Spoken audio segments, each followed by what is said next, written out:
एक छोटा सा टॉपिक है कंप्यूटर में मेमोरी का, एक बार ये देख लेते हैं फटाफट से।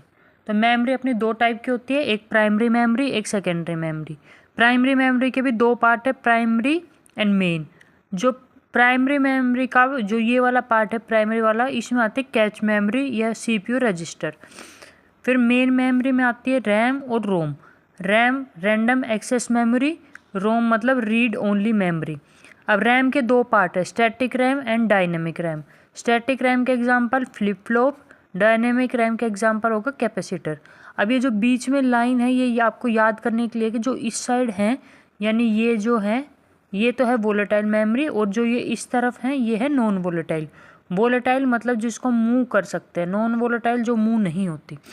अब मेन मेमोरी में आ गया रोम, या रोम मतलब रीड ओनली मेमोरी। इसके तीन पार्ट होंगे, P ROM, E P ROM, E P रोम।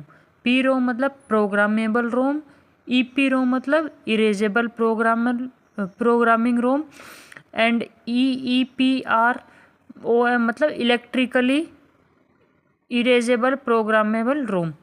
सेकेंडरी मेमोरी के एग्जांपल होंगे magnetic tape, magnetic disk. Magnetic disk में दो पार्ट हैं, hard disk and floppy disk. Optic drive and flash memory. Flash memory में अपना आएगा मेमोरी कार्ड और pen drive. Optical drive में सीडी, डीवीडी, एचवीडी, बीआरडी। ये याद रख लेना, सीडी में 700 MB तक आता है, डीवीडी में 4.7 GB, एचवीडी में 3.9 TB और बीआरडी में 25.50 GB। तो ये अपनी हो गई मेमोरी।